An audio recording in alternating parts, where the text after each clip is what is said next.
Corneille Agossou, directeur pays du Programme des Nations Unies pour le développement, PNUD, au Burkina Faso. Alors, avant d'en venir au rôle du PNUD et à la contribution du PNUD à la résolution des problèmes de gestion des risques naturels, je voudrais souligner l'importance d'adresser la question du relèvement aujourd'hui, qu'il faut situer dans le contexte des objectifs du développement durable, qui vise à ne laisser personne pour compte. Et comme on le sait, la vulnérabilité est un facteur, disons, est une fonction de l'exposition et en même temps de la capacité à faire face aux différentes catastrophes. Or, il se trouve que ce sont les plus pauvres, souvent, qui ont de faibles capacités à faire face aux différentes catastrophes et en même temps qui sont plus vulnérables. Donc de ce fait, comme le slogan majeur des objectifs de développement durable, c'est de ne laisser personne pour compte, ne rien faire,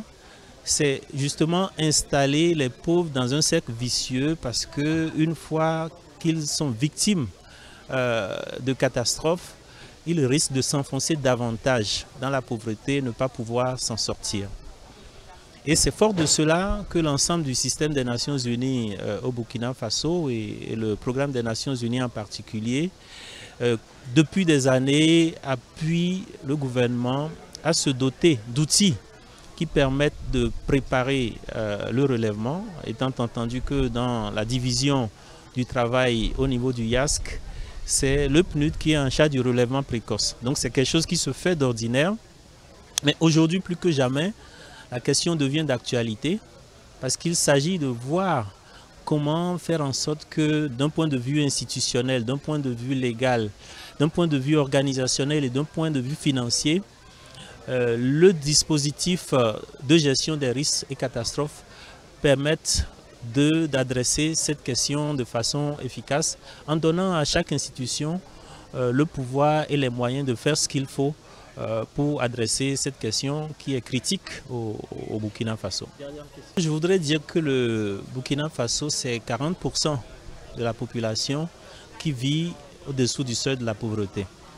Alors, c'est vous dire que c'est 40% de la population potentiellement vulnérable et les pauvres, on les trouve davantage en milieu rural qu'en ville. Et le relèvement précoce n'est pas l'affaire d'une seule institution, ça appelle des réponses multisectorielles. Et dans le cadre de son mandat,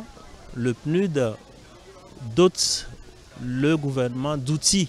qui permettent justement de se préparer à ces catastrophes et en même temps d'intervenir. Donc ce sont les plans de contingence, ce sont les plans d'organisation des secours qui sont dits plans hors sec. Mais au-delà de ça, depuis quelques années déjà, le PNUD met aussi en place des projets qui permettent aux sinistrés de pouvoir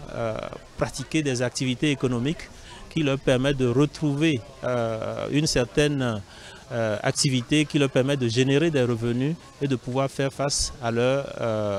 besoins quotidiens. Alors il y a une logique aujourd'hui qui est de faire en sorte à ce que le recouvrement ne permette pas seulement que les sinistrés retrouvent leur niveau d'avant, mais d'avoir un niveau encore meilleur, un niveau de vie meilleur par rapport à ce qu'ils... Mais ça appelle beaucoup de moyens, ça appelle beaucoup de coordination institutionnelle et ce sont des choses qui restent des défis pour le Burkina Faso qui, comme vous le savez, au-delà des questions de ressources évoquées, doit aujourd'hui faire face aussi à des problèmes de sécurité liés au djihadisme, aux incursions d'extrémistes dans le pays.